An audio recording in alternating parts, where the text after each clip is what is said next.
Pagpalang umaga po sa ating lahat. So, kami po yung nung nakaraang Saturday. Matandaan niyo po? So, nasaan yung mga Bible niyo? May mga Bible po kayo. Ano naman po kayo? Mabuti naman po. Purihin ng Panginoon. So, good morning po sa ating lahat. So, may kasama po ako dito si Ana Marie at saka si Sister Mel. So, siya ay taga-Canlubang. Ito naman sa San Isidro.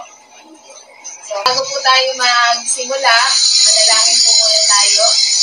Yes, Father God, in the name of Jesus Christ, with the power of the Holy Spirit, salamat Ama sa bawat isa na narito upang kami ay magnilay-nilay ng magandang balita. Salamat Ama sa divine protection at pinagkakaloob mo sa bawat isa sa amin, lalong-lalo na sa bawat isa na narito sa lugar na ito. Thank you, Father God, sa divine protection na lagi mo silang iniingatan at lagi mo silang pinibigyan ng lakas upang sila'y magtiwala sa iyo, Ama.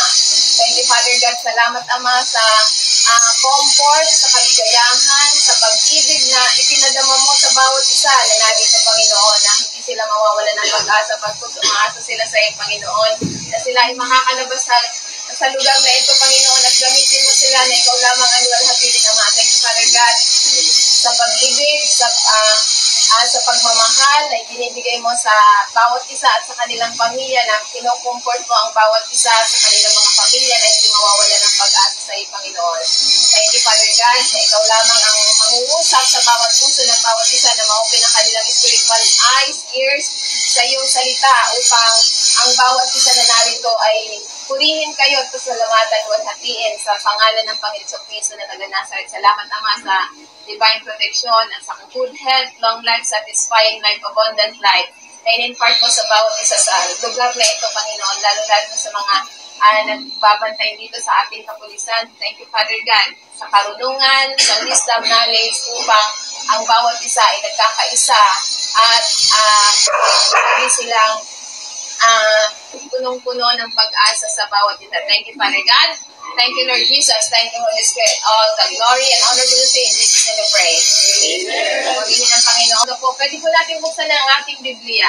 Banal na kasulatan sa John 14, verse 6. Sabi sa kanya ng Panginoon Kristo, ako ang daan at ang katotohanan. Natingnan niyo na po sa mga may Bible. John 14, verse 6.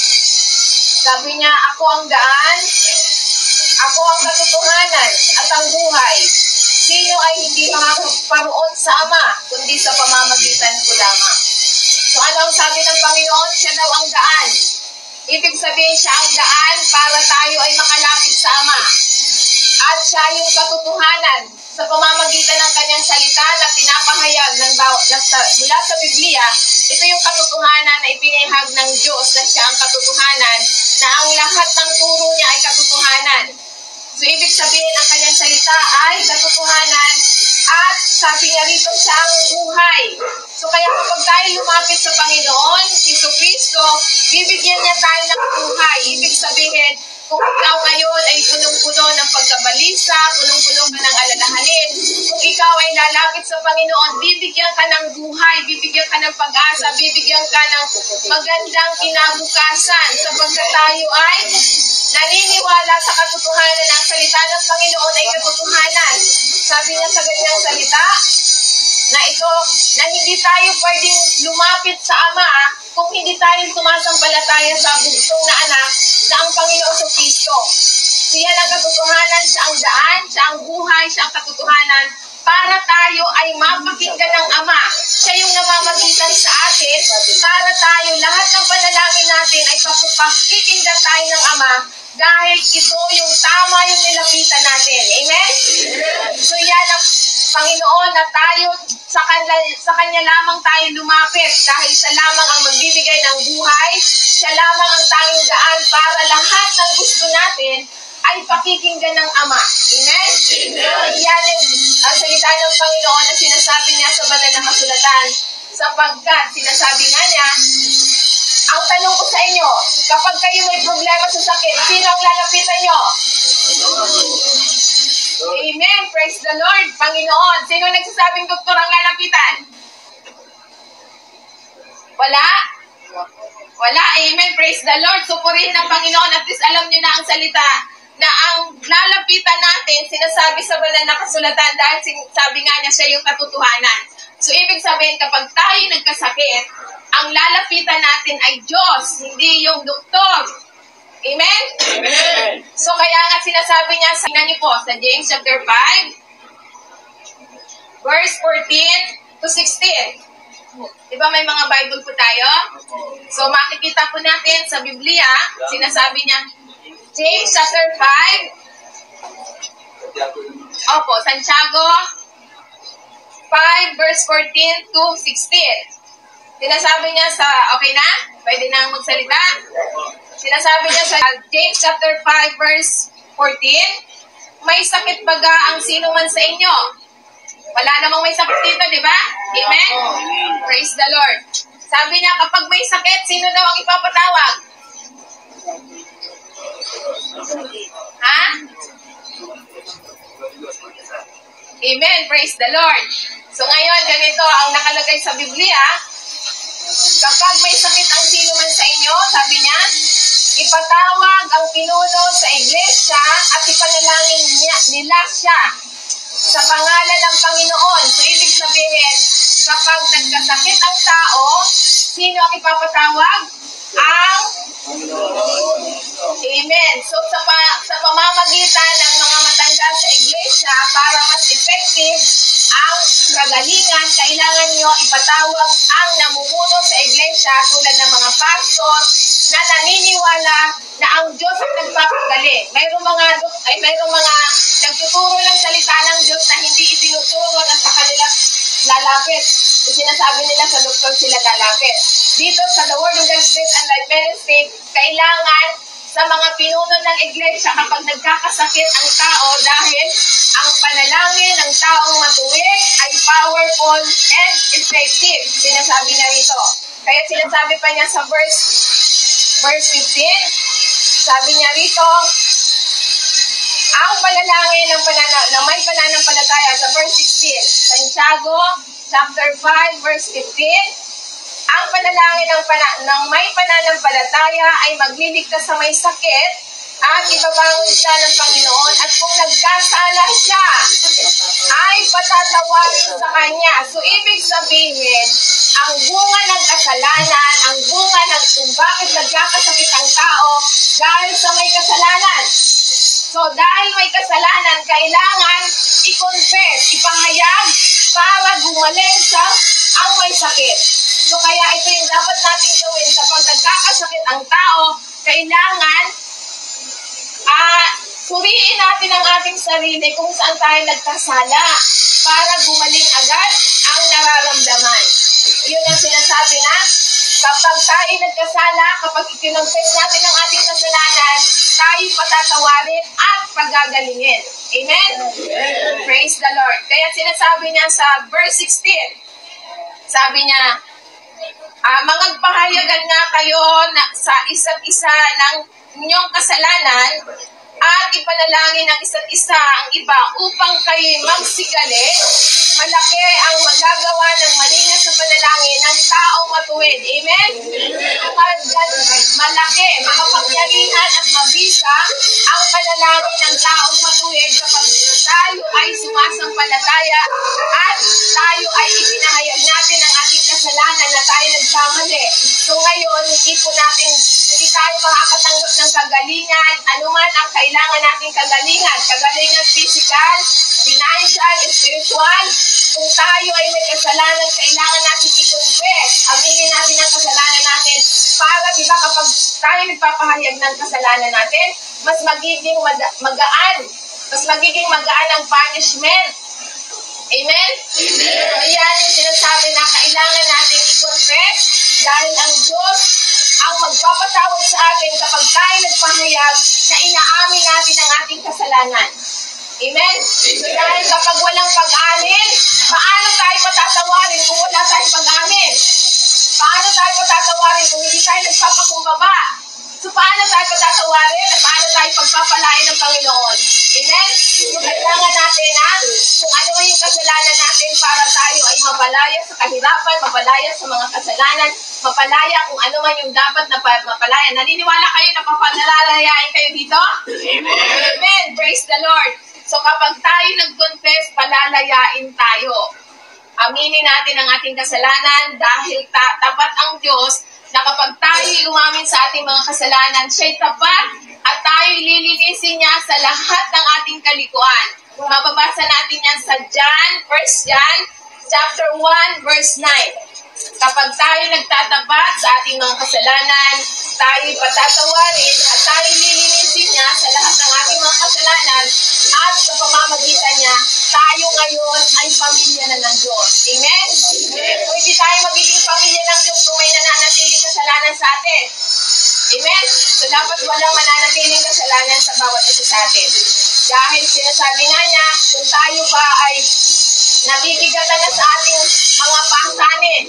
Yung mga bigat na yan yung sumasagisag ng kasalanan. Yung bigat na nararanasan natin, kung bakit nasa sitwasyon tayo ngayon, kung ano yung nararanasan natin ngayon dahil sa kasalanan, yun yung bigat. Kung bakit nakakaranas tayo ng kahirapan, bakit nakakaranas ng kahirapan, mga problema, mga sakit, kung dito na nakaranas kayo ng mga pagsubok, na narito kayo sa lugar na ito, dahil yung bigat, yan ay gawa ni Satanas. Gawa yan ni Satanas. Naniniwala ba kayo? Amen. Praise the Lord. Sapagkat sinasabi nga niya sa Ephesians chapter 11 verse 12, ang ating kalaban ay hindi laban sa laman at dugo, ngunit ito ay galing sa mga espiritual na kadiliman na si Satanas ang nag-uudyok sa mga tao para ang tao ay gumawa ng kasalanan. Ngunit kapag tayo equip ng salita ng Panginoon, ibibigay natin sa Panginoon ang lahat ng dinadala natin. Ano ang dinadala natin? Yung problema kung bakit kayo naandyan ngayon. Ang problema kung bakit nagkakasakit ang tao. Ang problema kung bakit hanggang ngayon hindi pa nasasagot ang mga panalangin dahil sa yan yung gawa ni Satanas na mga problema na bigat. Ngunit ano ang sabi ng Panginoon sa kanyang salita? Sa Mateo 11, buksan po natin, Mateo 11, verse 28 to 30. Sabi niya, kapag tayo nabibigatan na sa buhay, mga pasanin, ano man yung dinadaanan natin, mga pagsubok, ano ang sabi ng Panginoon? Sabi niya, sa Mateo 11 verse 28, sabi niya sa banal na kasulatan, magsiparito kayo sa akin na napapagal at nangabibigat ang lubha at kay aking pagpapahingahin. Sabi niya, so ito yung pangako ng Panginoon. Kapag tayo ay nabibigatan na sa mga pasanin, yung mga problema na kinakaharap natin, ano ang sabi niya? Lumapit kayo sa akin. Bakit kailangan nating lumapit sa Kanya? Sapagkat kapag lumapit tayo sa Kanya, hindi na ikaw ang magdadala. Amen? So, mayroon na kayong katuwang dahil i-surrender mo na sa Kanya ang lahat ng problema. Amen? So, ibig sabihin, hindi na ikaw ang magpapasan, ipinaubaya mo na sa Panginoon ang lahat ng nararanasan natin ngayon. Amen? So, kaya nga sinasabi niya sa banal na kasulatan sa verse 29, sabi niya, pasanin ninyo ang aking pamato at mangaral kayo sa akin sapagkat ako'y maamo at may mapagkumbabang puso at masusumbungan ninyo ang kapahingahan ng iyong mga kaluluwa. So ito yung sinuutos sa atin kapag tayo ay isinurrender natin sa Panginoon ang lahat ng mga pasanin natin. Siya na ang bahala. Kaya ang ibig sabihin niyan, tayo ngayon ay bibigyan ng kapayapaan ng Diyos dahil hindi na tayo mag-alala dahil alam natin na hindi na tayo ang magpapasali. Amen? So iyan ang pangako ng Panginoon na dapat lumapit lamang tayo sa Kanya. So kaya nga, ito yung mensahe ng Panginoon na sinasabi niya sa verse 30, sabi niya, sapagkat malambot ang aking pamatok at magaan ang aking pasanin.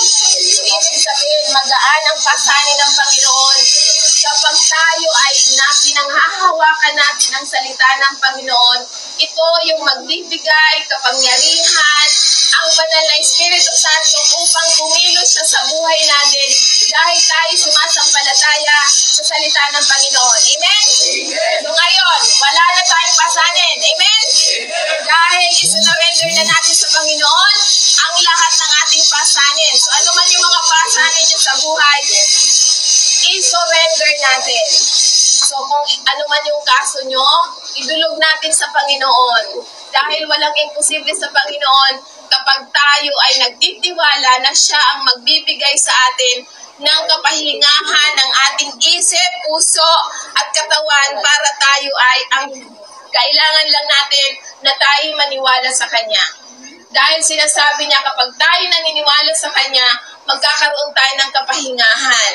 Dahil siya ang magdadala, hindi na tayo ang nag-iisa, hindi ka na mag-isa para pasanin ang mga bigat na dinadala natin, ng dinadala ng tao sapagkat ang Diyos na ang bahala, kaya ang dapat nating gawin, lagi na lang tayo magpasalamat. Amen?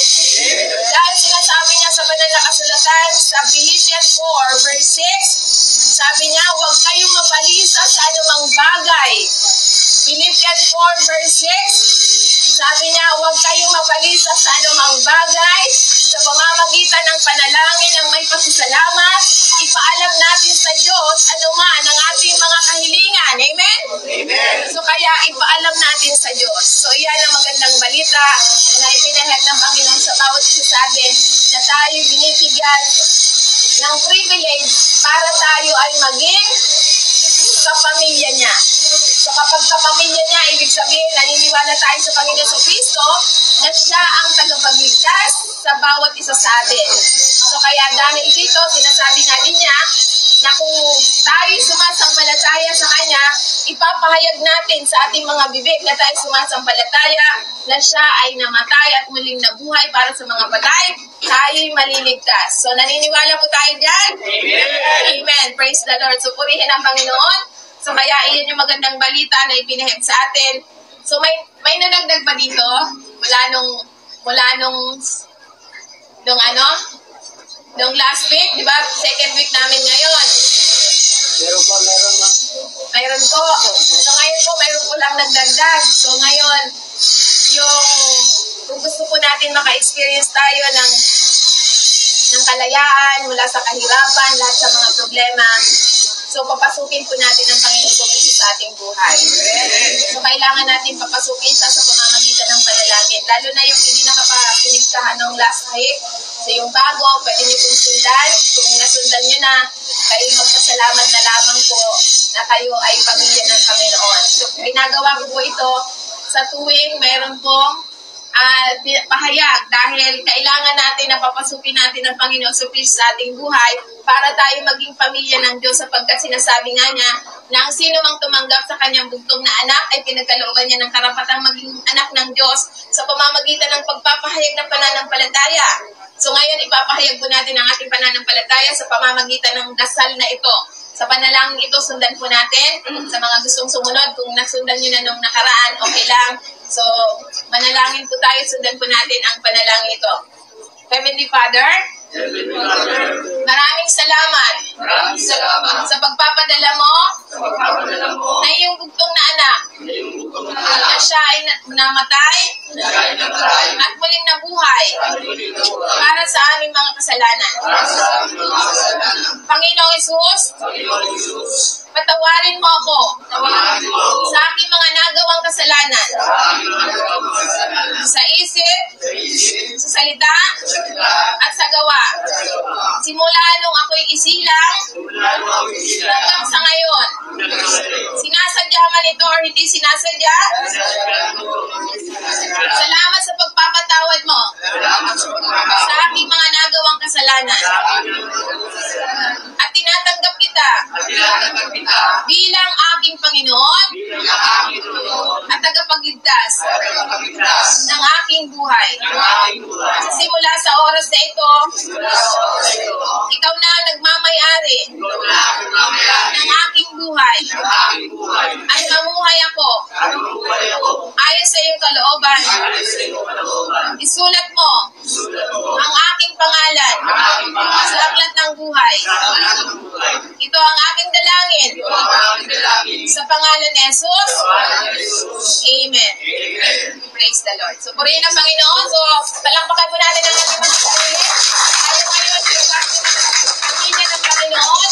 Kaya nga, kung tayo party na ng Panginoon, ano man yung nararanasan natin, tayo magpasalamat at sinasabi nga niya, sabi niya sa kanyang mga salita, kailangan maging positive tayo sa ating sinasabi. Dahil sinasabi niya sa Numbers 14 verse 28, sabi niya, sabihin mo sa kanila, ako'y buhay na Diyos. Ano man ang aking pinapakinggan, yun ang aking gagawin sa kanila. So ngayon, kapag lagi tayo nagsasabi na, ito, nakakulong ako, ito, ganito na ako, mahirap. O ang sabi ng Panginoon, ano ang napakinggan niya? Yun ang gagawin niya. So kung lagi niyong sasabihin na, ito, hindi na ako makakaalis dito. So talagang hindi na kayo makakaalis kasi pinapakinggan ng Panginoon ang sinasabi natin. Kaya dapat, ang ating bigkas, salamat Lord na ako ay makakalaya dito. Amen. So yan yung dapat nating bukang bibig. Huwag tayong mawawala ng pag-asa. Amen? Amen. So yan po ang magandang balita na ipinag sa atin. Kaya po maraming salamat po sa inyong lahat. At mayroon po kaming kaunting dala. Bahala na po kayo kaunting dala lang po yan. Inamay at kape. So bahala na po kayo magkasya na lang dyan. So may juice din. So kayo na po ang bahala. Pasensya na kayo. Hindi ko alam kung ilan po kayo dito eh. So ilan ba kayo dito? Nasa 100. So, maraming salamat po sa inyo. So, yun lang po yung magandang balita na dapat lagi po tayo nagbabasa ng Biblia. Salamat sa Diyos at meron na po kayo mga Biblia. So, may mga flyers na naman po kayo, di ba po? So, pwede po ninyong ibigay po din sa mga kamag-anak nyo na dumadalaw sa inyo para at least mabisit naman yung aming gawain. Yung aming pong church nasa San Isidro Homes lang po. Kapag po lumapit doon sa church na yon, salita ng Panginoon, ang tinuturo lang po lahat, wala pong salita ng tao, kahit mga halimbawa sa Biblia lang ang hinahalimbawa. Wala pong hinahalimbawa na personal na mga kwento-kwento, lahat po ay nasa Biblia. So kaya kung gusto nyo po yung pamilya ninyo ay mapalapit sa Panginoon, ituro nyo po yung aming gawain. So wala pong bayad, ang lahat, wala pong bayad sa panalangin, gagaling po ang may sakit, palalayain po sa lahat ng mga kahirapan, kung maninimala. So iyan po yung pinangahawakan namin na kapag lumapit dun sa church, gagaling at wala na magiging problema sapagkat binibigay na natin sa Panginoon. Amen. Binibigay na natin sa Panginoon ang lahat ng problema natin. Kaya ang lumalapit doon sa gawain, walang nagiging problema. Bakit? May problema, pero hindi naman tayo magdadala. Bakit pa tayo mag-iisip ng problema? Amen. So, yan yung sinasabi na binibigay natin sa Panginoon. Kaya hindi tayo magdadala. So, purihin ang Panginoon. So, magandang umaga po at pagpalain po tayong lahat. Praise the Lord.